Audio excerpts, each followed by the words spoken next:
ಲೋಕಸಭಾ ಚುನಾವಣೆ ಹಿನ್ನೆಲೆಯಲ್ಲಿ ಪ್ರಚಾರದ ಭರಾಟೆ ಎಲ್ಲೆಡೆ ಜೋರಾಗಿ ನಡೀತಾ ಇದೆ. ಚಿಕ್ಕೋಡಿ ಲೋಕಸಭಾ ಕ್ಷೇತ್ರದ ಬಿಜೆಪಿ ಅಭ್ಯರ್ಥಿ ಅಣ್ಣಾ ಸಾಹೇಬ್ ಜೊಲ್ಲೆ ಪರವಾಗಿ ಮತಯಾಚಿಸಿದ ಬಳಿಕ ಅಥಣಿಯಲ್ಲಿ ನಡೆದ ಬಿಜೆಪಿ ಕಾರ್ಯಕರ್ತರ ಸಮಾವೇಶದಲ್ಲಿ ಮಾತನಾಡಿದ ಶಾಸಕ ಬಸನಗೌಡ ಪಾಟೀಲ್ ಯತ್ನಾಳ ಮುಂದಿನ ಮುಖ್ಯಮಂತ್ರಿ ನಾನೇ ಅಂತ ಹೇಳಿದ್ದಾರೆ.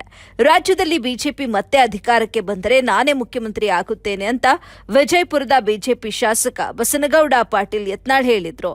ಅಥಣಿಯಲ್ಲಿ ನಡೆದ ಬಿಜೆಪಿ ಕಾರ್ಯಕರ್ತರ ಸಮಾವೇಶದಲ್ಲಿ ಮಾತನಾಡಿದ ಅವರು, ಮುಂದಿನ ಬಾರಿ ಬಿಜೆಪಿ ಅಧಿಕಾರಕ್ಕೆ ಬಂದರೆ ಉತ್ತರ ಕರ್ನಾಟಕದ ನಾನೇ ಸಿಎಂ ಆಗುತ್ತೇನೆ ಅಂತ ಹೇಳಿದ್ದಾರೆ. ಜಾತಿ ಅಂತ ನೋಡದೆ ದೇಶ ಉಳಿಸೋದಕ್ಕಾಗಿ ಎಲ್ಲರೂ ವೋಟ್ ಹಾಕಿ ಅಂತ ಮನವಿ ಮಾಡಿದ್ರು. ಇದೇ ವೇಳೆ ಸಚಿವೆ ಲಕ್ಷ್ಮೀ ಹೆಬ್ಬಾಳ್ಕರ್ ವಿರುದ್ಧ ಮತ್ತೆ ಡ್ಯಾಶ್ ಪದ ನೆನಪಿಸಿಕೊಂಡು ವ್ಯಂಗ್ಯವಾಡಿದ್ರು. ವರದಿ ರಂಜಾನ್ ಮುಜಾವರ್, ಎಪಿ ನ್ಯೂಸ್ ಸಂಸ್ಥಾಪಕರು, ಅಥಣಿ. ಅವ್ರು ಮಾತಾಡಲಿಲ್ಲ. ಅವ್ರದ್ದು ಡ್ಯಾಶ್ ಇಲೆಕ್ಷನ್ ಬಂದಾಗ ಡ್ಯಾಶ್ ಅಂತಿದ್ದಕ್ಕೂ ಅವ್ರದ್ದು ತಕರಾರ.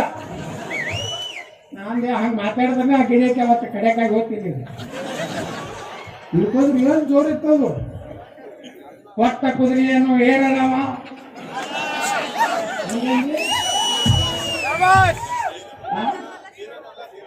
ಕೊಟ್ಟ ಕುದುರೆಯನ್ನು ಏರಳವನು ವೀರನೂ ಅಲ್ಲ, ಶೂರನೂ ಅಲ್ಲ. ಡ್ಯಾಶ್ ನಾ ಹೇಳ್ದೆ, ಹೌದು ನಮ್ಮ ವಯಸ್ಸು ಕುಂಟ್ಕೊಳ್ಳಿ ಸಂಭಾಯ್ತು ಮನುಷ್ಯ ಗೊತ್ತೈತಿ. ನಾ ಹೆಂಗ ತಂದಿನ 1,000 ಕೋಟಿ ರೂಪಾಯಿ ನನ್ನ ಮತಕ್ಷೇತ್ರಕ್ಕ, ನೀ ಹೆಂಗ ತಂದಿನ ಗುರ್ತೈತ್ರಿ ಅಕ್ಕವ್ರ. ಡ್ಯಾಶ್ ಕುಂಟ್ಕೊಳ್ಳ ಆಸೆ ಬಂದ್ಬಿಟ್ಟು ಕಡೆ ಹಿಂದಿನ ದಿವಸ ಬಂದು ಹೇಳಿದ್ರು ಏನೋ ಎಲ್ಲ ಹೋಗ್ಬೇಕಂತ. ಮರುದಿವ್ಸ ಮುಂಜಾನೆ ಅವ್ರ ಮನೆ ಮುಂದೆ ಅಲ್ಲಿ ರೆಡ್ಡಿ ಹೋಗಿದ್ದೆ ನಾನು. ಮುಂಜಾನೆ ಹಿಂಗೆ ಬರಕತ್ತಿದ್ದೆ. ಅವ್ರು ಹೊರಗೆ ಬಂದಿಟ್ಟಿದ್ರು. ಸರ್ ನೀವು ಹೇಳೋದು ಕರೆಕ್ಟ್ ಐತೆ, ಹೊಡಿಗೆ ಹೊಡಿರ್ತಾರೆ. ಒಂದು ವೇಳೆ ಗೊತ್ತಾ